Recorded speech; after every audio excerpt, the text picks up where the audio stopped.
Hello and welcome to the Hellraiser blog.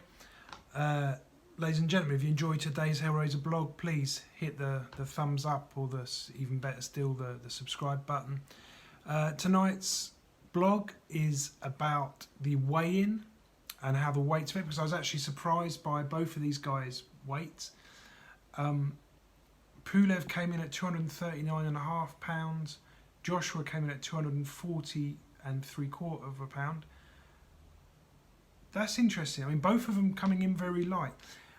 Joshua's actually 3 pounds heavier than he was for Andy Ruiz Jr., but we sort of know that he came in purposely light for the rematch so that he could use a bit more movement rather than just sort of packing on more muscle.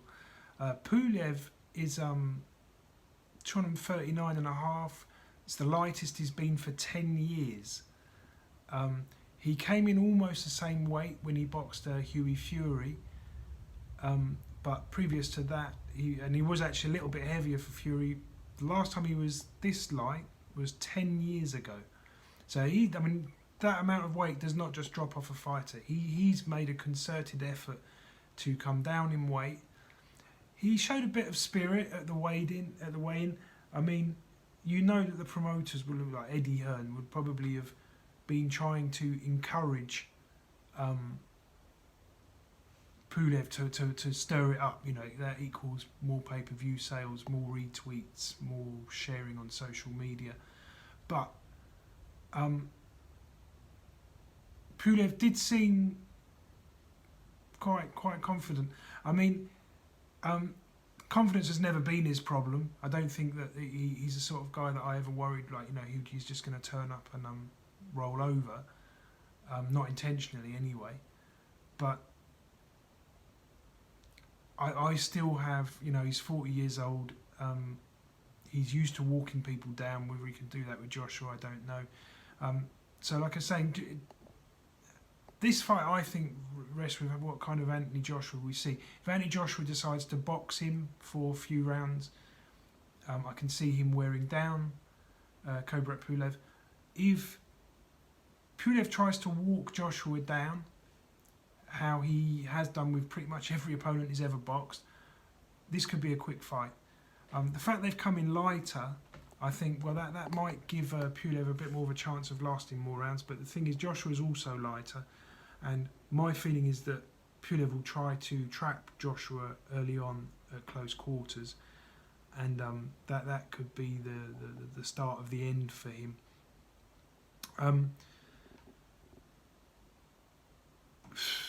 I mean, it's a clear indication, at least, that Pulev he hasn't treated this like just purely a payday.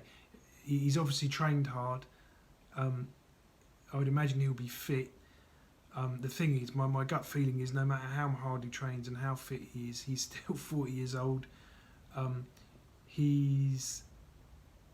think his chance to beat Joshua would have been when the fight was originally made, that he had to withdraw from because of injury. And even then, I would not have him as a favourite against Joshua. But now, you know, you hit 40, your metabolism slows down. It gets much harder to perform to the same level. And fair play to Pulev. I think the impact of the weight will be that you will at least see a live fight while it lasts. Like I say, I don't know. Like, Pulev sounded quite confident at the weigh-in and quite sort of a bit bolshy.